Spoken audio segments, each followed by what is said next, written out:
एकजनाले सोध्नु भएको रहेछ यो रिच ड्याड पुअर ड्याडको किताब पढेर स्टकको सेयर मार्केटको बेस हुन्छ भनेर सोध्नु भएको रहेछ। यो किताब पढेर चाहिँ स्टक सेयर मार्केट भन्दा पनि तपाईँलाई के सिकाउँछ भने don't work for money make money work for you भनेर चाहिँ सिकाउँछ। तर त्यसको लागि कसरी भन्दाखेरि तपाईँ चाहिँ एउटै सोर्स अफ इन्कममा भर नपर्नुहोस्। तपाईँको सोर्स अफ इन्कम चाहिँ मल्टिपल सोर्स अफ इन्कम गराउनुहोस्, धेरैभन्दा धेरै सोर्स अफ इन्कम गराउनुहोस् भनेर सिकाउँछ। जस्तो अब जागिर गरिरहेछ भने अब उसको त काम गरुन्जेलसम्म पो पैसा आउँछ होइन। अब ल कामै गर्न नसक्ने भयो, थला पर्यो, पुरै बेड रेस्ट नै गर्नुपर्ने भयो, त्यस्तो सिचुएसन आयो भने त उसको पैसा आउँछ त होइन, एकाउन्टमा खुरुखुरु पैसा आउँछ त, आउँदैन नि त। त्यही भएर त्यो सिचुएसन भएको बेलामा पनि तपाईँको इन्कम चाहिँ जेनेरेट भइरहेको होस् होइन, खुरुखुरु तपाईँको के होस्, आम्दानीको स्रोत धेरै भएपछि त तपाईँलाई त त्यो काममा फिजिकली प्रेजेन्ट नभए पनि तपाईँ कुनै कारणवश होइन त्यो बेड रेस्ट गर्ने अवस्थासम्म पुग्नु भयो भने पनि के हुन्छ, तपाईँको इन्कम त जेनेरेट भइरहेको हुन्छ नि त। पैसाले त तपाईँको लागि काम गरिरहेको हुन्छ नि त होइन। तपाईँ चाहिँ फिजिकल्ली प्रेजेन्ट हुनु भएन कि हुनु चाहिँ परेन कि त्यो काममा।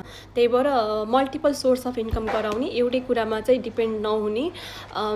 अब तपाईँ कुनै काममा जानुभएको छ, काम गरिराख्नु भएको छ, अब त्यो कामबाट सिक्नुहोस् कि कसरी आइडिया लिनुहोस्, कसरी होइन, कसरी के गर्दाखेरि चाहिँ फाइनेन्सियली वेल्दी हुन सकिन्छ भनेर चाहिँ त्यहाँबाट आइडिया लिनुहोस्। न कि त्यो काम राम्रो भएन, त्यहाँबाट केही बेनिफिट मिलेन मलाई, म चाहिँ योभन्दा राम्रो स्यालेरी भएको काम खोज्छु, राम्रो हेल्थ बेनिफिट्सहरू भएको होइन, बोनसहरू भएको त्यस्तो अझै राम्रो जब खोज्छु भनेर त्यसरी दौडिनु भन्दा पनि जुन काम गरिराख्नु भएको छ त्यो कामबाट सिक्नुहोस् तपाईँले कसरी चाहिँ आइडिया लगाउने अनि कसरी चाहिँ फाइनेन्सियली वेल्दी हुने अनि फाइनेन्सियल फ्रिडम अचिभ गर्ने भनेर चाहिँ सिकाउँछ है। जस्तो यसले चाहिँ के भन्छ भने एसेटहरूमा इन्भेस्ट गर्नुहोस् है।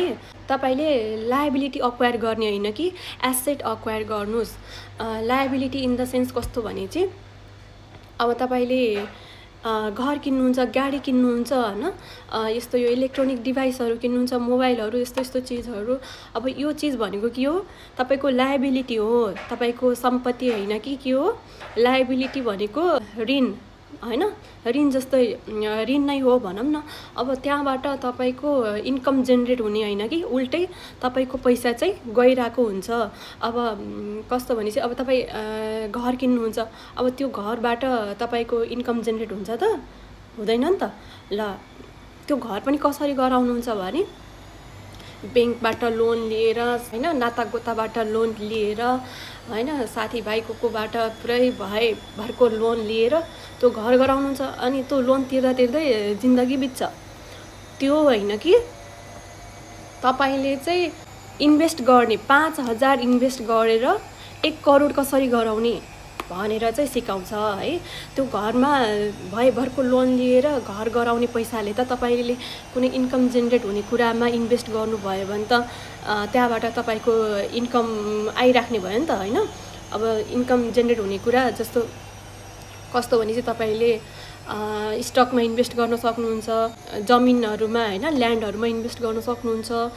जस्तो अब एकदम बुक लेख्ने होइन, त्यस्तो क्षमता छ भने बुक लेखेर त्यहाँबाट रोयल्टिजहरू जेनेरेट गर्न सक्नुहुन्छ। अनि त्यसपछि यस्तो इन्टेलेक्चुअल प्रपर्टीहरू, म्युचुअल फन्डहरूमा इन्भेस्ट गर्न सक्नुहुन्छ। अहिले चाहिँ नेपालको केसमा एकदम बेस्ट अप्सन भनेको चाहिँ तपाईँले काँचो सुनमा इन्भेस्ट गर्न सक्नुहुन्छ। काँचो सुन त्यो चाहिँ तपाईँको क्यास इन ह्यान्ड जस्तै हो कि, तपाईँले हातमा क्यास बोकेरै हिँड्ने जस्तो हो कि। तपाईँलाई अब तुरुन्त पैसा चाहियो भने अहिले भर्खर त्यहाँ सुन पसलमा गएर तपाईँले विदिन अ मिनट होइन, 1 मिनटभित्र तपाईँको हातमा पैसा हुन्छ। त्यो आफूसँग भएको काँचो सुन त्यसरी एक्सचेन्ज गर्न सक्नुहुन्छ। त्यही भएर बेस्ट अप्सन काँचो सुनमा इन्भेस्ट गर्नुहोस्। त्यसको रेट चाहिँ घटेको चाहिँ कहिले सुन्नेको छैन कि। ल अलिकति फ्लक्चुएट होला, अलिकति घट्ला होइन, तर घटे पनि इभेन्चुअली बढिरहेकै छ के। प्रत्येक वर्ष के भएको छ, बढिरहेको छ नि त। म सानो हुँदाखेरि कति थियो, 60,000 तोला भनेको सुन्छु। म सानो हुँदाखेरि जब अलि बुझ्ने भएको थिएँ त्यो बेला चाहिँ 60,000 तोला भनेको सुनेको थिएँ। अहिले कति भए, 1,80,000 तोला भनेपछि त बढिरहेको छ नि त। त्यो त प्रत्येक वर्ष बढिरहेको छ। यो गएको 5-6 महिनामा हेर्नुभयो भने पनि त्यसको रेट चाहिँ 30,000, 20-30 हजारले बढेको छ है। म्याक्सिमम् 30,000सम्मले बढेको छ। त्यही भएर यसरी इन्भेस्ट तपाईँको केमा इन्भेस्ट गर्नु भने मन्थली अथवा इयरली तपाईँको त्यो होइन प्रफिट बढ्दै जाने कुरामा इन्भेस्ट गर्नुहोस् भनेर चाहिँ यो किताबले सिकाउँछ। एउटै कुरामा भर नपर्नुहोस्। जस्तो अब जागिर गर्नु छ भने जागिरमा मात्रै भर पर्ने होइन। त्यो त के भयो, एउटा मात्र तपाईँको सोर्स अफ इन्कम के भयो, स्यालेरी मात्रै। तपाईँको एक्सपेन्सेस कति हुन्छ, भाडामा बस्नुहुन्छ भने रेन्ट तिर्नु पऱ्यो, खाएको रासन पानीको तिर्नु पऱ्यो होइन, अनि त्यसपछि लुगा कपडाको किन्नु पऱ्यो, बच्चा छ भने उनीहरूलाई पढाउन स्कुल फीहरू हुन्छ त्यो तिर्नु पऱ्यो। कति छ कि एक्सपेन्सेस त होइन। सोर्स अफ इन्कम छ एउटा स्यालेरी मात्रै, एक्सपेन्सेस यति धेरै छ। अझ भएन भनेर के हुन्छ, यता घर पनि लिइरहेको हुन्छ लोनमा, त्यो घरको लोन तिर्नु पऱ्यो होइन। अनि त्यसपछि अरू के लोन लिएर ब्याजै के गरिरहेको हुन्छ त्यसको इन्ट्रेस्ट तिर्नु पऱ्यो। कति छ कि खर्च। सोर्स अफ इन्कम एउटा छ स्यालेरी मात्रै, एक्सपेन्सेस छ यति धेरै लिस्ट। त्यो कपीको पान्ना भरेर पनि अर्को पान्ना पल्टाउनु पर्ला। त्यो एक्सपेन्सेस चाहिँ त्यति धेरै हुन्छ। त्यही भएर एउटा मात्र सोर्स अफ इन्कम गराउने होइन कि मल्टिपल सोर्स अफ इन्कम गराउनुहोस्, जुनबाट तपाईँले चाहिँ काम नगरेरै, आफू फिजिकल्ली त्यसमा प्रेजेन्ट नभएरै त्यो पैसाले चाहिँ तपाईँको लागि काम गरोस् है, तपाईँको प्रफिट जेनेरेट हुँदै जाओस्। अनि त्यसरी चाहिँ तपाईँ के हुन्छ, फाइनेन्सियली वेल्दी हुनुहुन्छ। फाइनेन्सियल फ्रिडम अचिभ गर्ने नै यसरी नै हो भनेर चाहिँ सिकाउँछ है। मल्टिपल सोर्स अफ इन्कम गराउनुहोस् भनेर यो बुकले सिकाउँछ। अनि त्यसको लागि मल्टिपल सोर्स अफ इन्कम सँगसँगै तपाईँले के गर्नुहोस्, आइडिया जेनेरेट गरेर होइन, के गर्दाखेरि हुन्छ आइडिया लगाउने, अनि आइडिया लगाएर बिजनेस गर्नुहोस् होइन। पैसाको लागि काम गर्ने होइन कि पैसालाई आफ्नो लागि काम गराउने हो। अनि बिजनेस गर्नुभयो भने राइट काम गर्नु पर्यो। अब नेपालको कन्सेप्ट कस्तो छ भने बिजनेस गर्यो भने ऋणमा डुबिन्छ।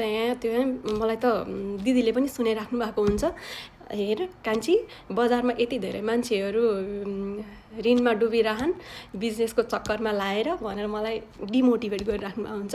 तर आइडिया छैन कि नेपालमा बिजनेस कसरी गर्ने भनेर। आइडिया हुनु पर्यो मेन कुरा। अनि त्यो आइडियामा काम गर्ने हो कि। अनि त्यसरी फाइनेन्सियली वेल्दी हुँदै जाने हो। अनि बिजनेसबाट पनि अब तपाईँले मान्छेहरू डुब्नुको कारण भनेको बिजनेस गरेर अब के गरेर त्यहाँ कसरी गरेर त्यसको एसेट कति छ, लाइबिलिटिज कति छ होइन, त्यो पुरै क्यालकुलेटै छैन कि होइन। त्यसरी मान्छे डुबिरहेको छ। क्यालकुलेट गर्नुपर्ने त मसँग एसेट कति छ, मेरो सोर्स अफ इन्कम कति छ, अनि मेरो लाइबिलिटी कति छ, एक्सपेन्सेस कति छ होइन, यो वर्ष प्रफिट कति भयो, लस कति भयो, अब अर्को वर्ष चाहिँ मैले कसरी अझ लस होइन एक्सपेन्सेसलाई कम गर्ने, प्रफिटलाई बढी गराउने कसरी भनेर चाहिँ त्यो आइडिया छैन के। त्यही भएर प्रायः मान्छेहरू डुबिरहेको हुन्छ। मेन कुरा एकाउन्टिङ राम्रोसँग गर्दैन होइन। अगाडि बिजनेसमा अगाडि बढ्नु छ भने एकाउन्टिङ पुरै डिटेलिङ सबै थाहा हुनु पर्यो। आफ्नो बिजनेस कता गइरहेछ, के भइरहेछ होइन, त्यसरी मात्र हुन्छ।